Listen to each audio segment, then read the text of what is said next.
Welcome to Rajendra Tandon videos.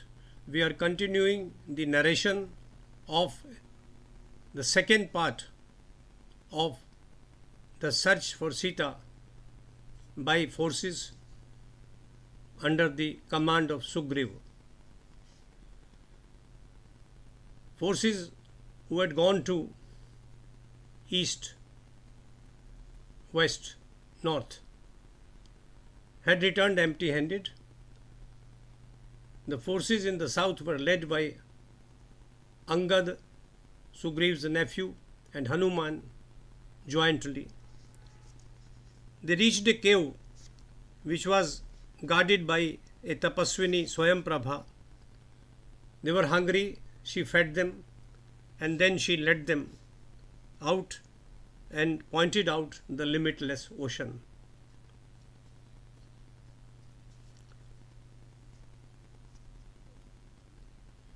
She wanted them to go ahead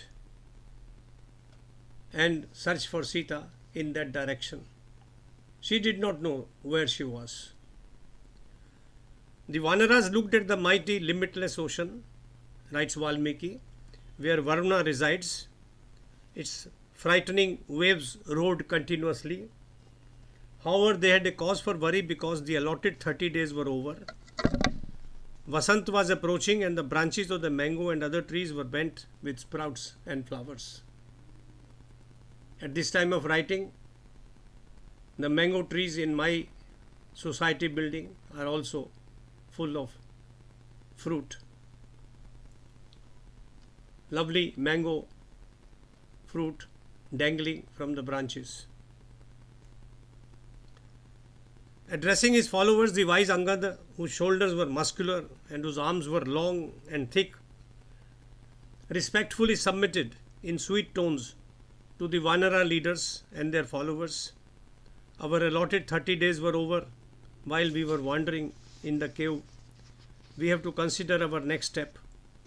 We are occupied in pursuits beneficial to our king, but till now have failed to meet our objective.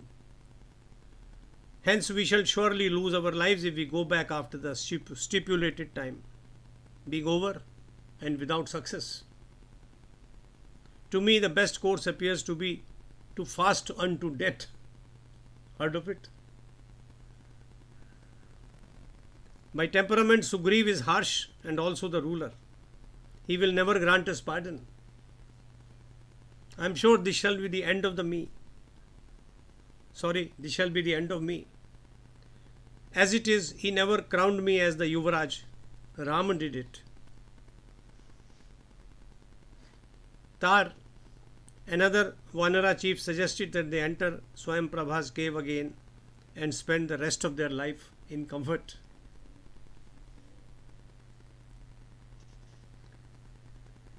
Hanuman found the fear of others rooted in imaginary thoughts rather than facts. He thought that a rebelling Angad would oust Sugriva and become the king.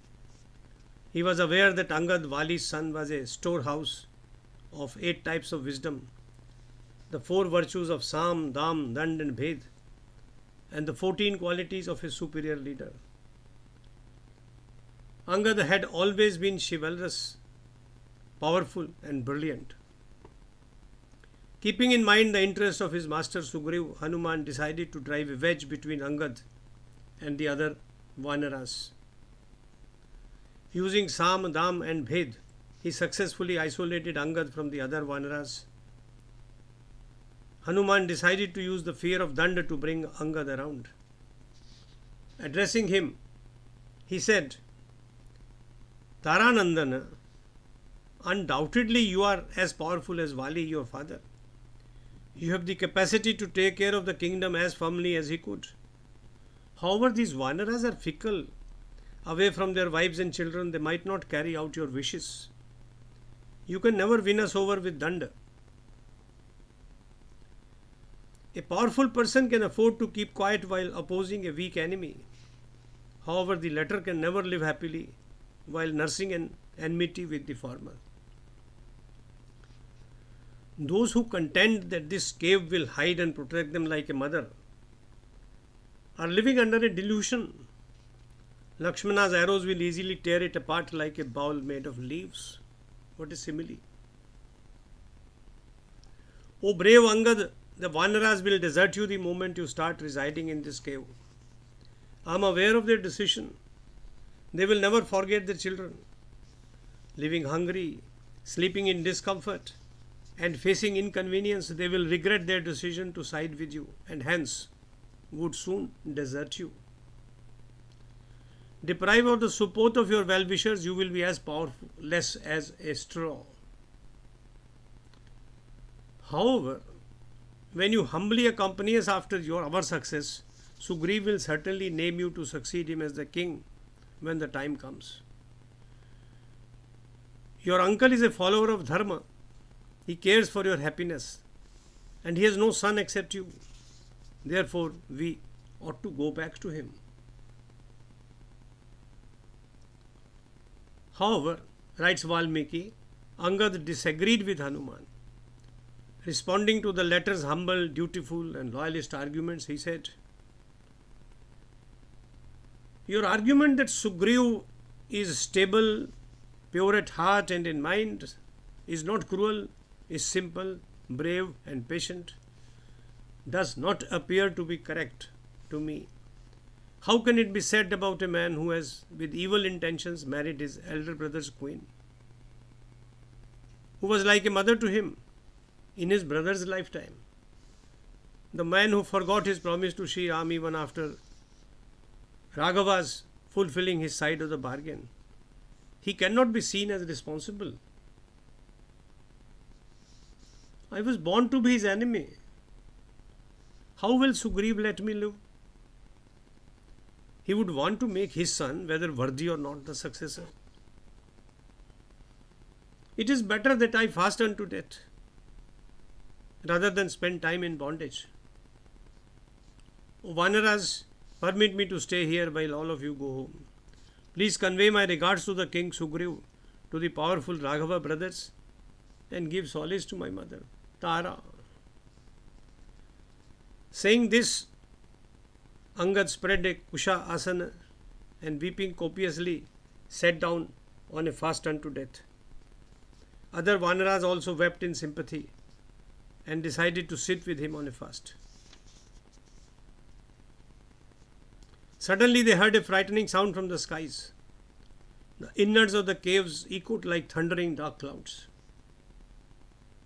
Soon after, Jatayu's brother Sampati, known for his chivalry and enterprise, appeared on a cliff in front of the fasting Vanaras. Coming out of a Vindhya cavern, delighted to look at the Vanara warriors, he said, just like the fruit of good deeds done in an earlier life, I have been presented with a feast without much effort. I have been hungry for a long time and shall make a meal of whosoever dies fasting. The Vanaras were taken aback by sudden misfortune. Angada lamented how the circumstances had conspired against them. Narrating the course of events since Rama's exile, he tried to persuade Hanuman as well to give up his life fasting. As Angada described how Ravan had abducted Sita and how Jatayu had given his life trying to save her, Sampati puckered up, hearing his brother's name being mentioned respectfully. The king of vultures with a sharp beak loudly asked, who is talking of the death of my brother Jatayu, who was to me dearer than my life? What sort of battle did he wage against the Rakshasas in the Janasthana? He was younger to me. He earned praise for his virtues and chivalry.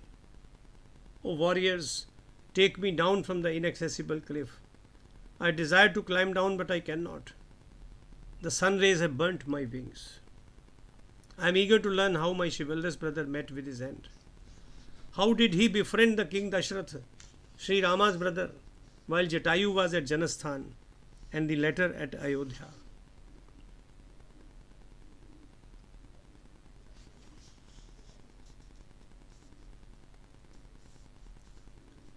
He continued, Although I cannot help Sri Ram in person, I shall certainly help him with my information.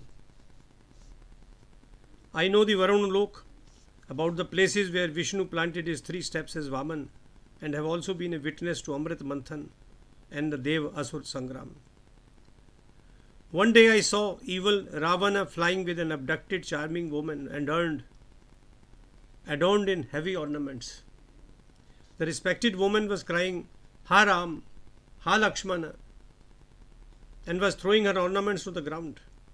I believe that she was Sita because she repeatedly called Rama's name. Ravana the Rakshas is the son of Rishi Vishrava and a brother to Kuber. He resides in Lanka, a fascinating city created by Vishwakarma in an island in the ocean 400 coasts away from here. The palaces in Lanka, their pictures' gates are made of gold. In that city, Vaidehi, dressed in yellow silks, spends her time in grief. She is under arrest in Ravana's inner apartments. Several Rakshasas stand guard over her. In case you reach there, you can see her. By helping you, I shall avenge my brother's killing by Ravana. Presently, your task is to work out how you can cross the seas.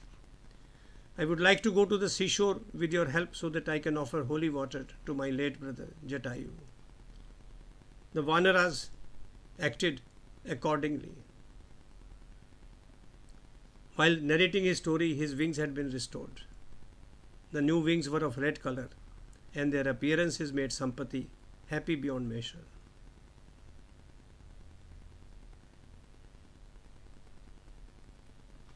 Jai Shri Ram, Jai Shri Ram, Jai Shri Ram.